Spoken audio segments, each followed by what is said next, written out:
Remue ménage. Remue ménage.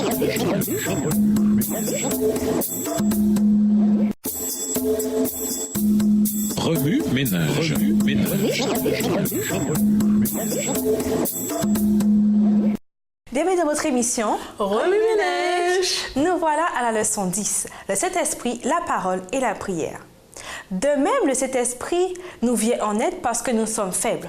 En effet, nous ne savons pas prier comme il faut, mais l'Esprit lui-même prie Dieu en notre faveur avec des supplications qu'aucune parole ne peut exprimer. Et Dieu qui voit dans les cœurs comprend ce que l'Esprit Saint veut demander, car l'Esprit prie en faveur des croyants comme Dieu le désire. Romains 8, versets 26 et 27. La vraie douceur ne se trouve pas dans les plaisirs contagieux, mais dans la Bible. Miam miam, du chocolat au lait.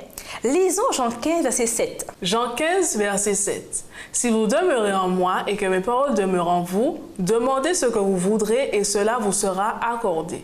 Tant et aussi longtemps qu'il y a du sirop au chocolat, on y est accro dans le frigo, on est sûr de plaire. L'art est simple. Prendre un verre, y verser du lait, ajouter une bonne quantité de sirop au chocolat et bien mélanger. C'est tout.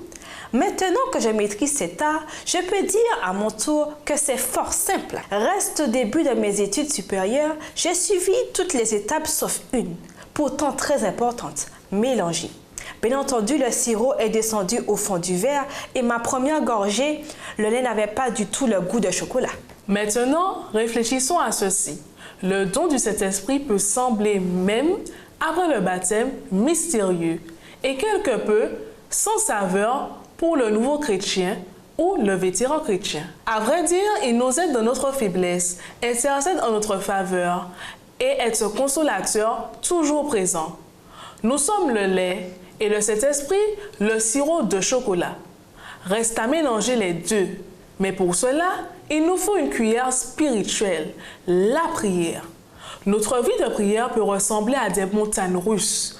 Parfois, on se retrouve en haut et d'autres fois, bon, inutile d'expliquer. Pour régler ce déséquilibre, il nous faut prendre la décision sincère de consacrer du temps de qualité à la prière. Et ensuite permettre à Jésus, la parole, d'habiter en nous et nous en lui, comme le fit l'apôtre Jean. L'ennemi est ce renard astucieux et rusé. Il comprend la dynamique et sait que le champ de bataille se trouve dans notre esprit, pas au Moyen-Orient. Ce renard sait que la vraie douceur ne se trouve pas dans les vains plaisirs, mais dans la puissance des Saintes Écritures. Avec le temps et la persévérance, la prière et la supplication, l'Esprit s'établira dans le cœur. Étant une personne, il éprouve du chagrin lorsque nous nous détournons de lui en raison de quelques péchés, lorsque nous l'utilisons pour excuser notre culpabilité ou que nous tentons de tourner sa parole contre lui. Qu'en est-il de votre âme? Quelle que puisse être la réponse, souvenez-vous que les grâces du Saint-Esprit ne se développent pas du jour au lendemain. Chaque petite gorgée de l'esprit équivaut à une richesse de satisfaction. Pendant les 6 prochains jours, nous allons creuser dans la science qui consiste à mélanger ce chocolat au lait.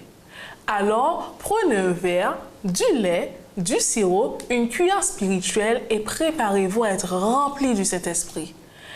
Et ravivez par lui, car avec lui, votre vie deviendra beaucoup plus sucrée. Savourez. Au revoir. Et allez, si Dieu veut. Remue ménage.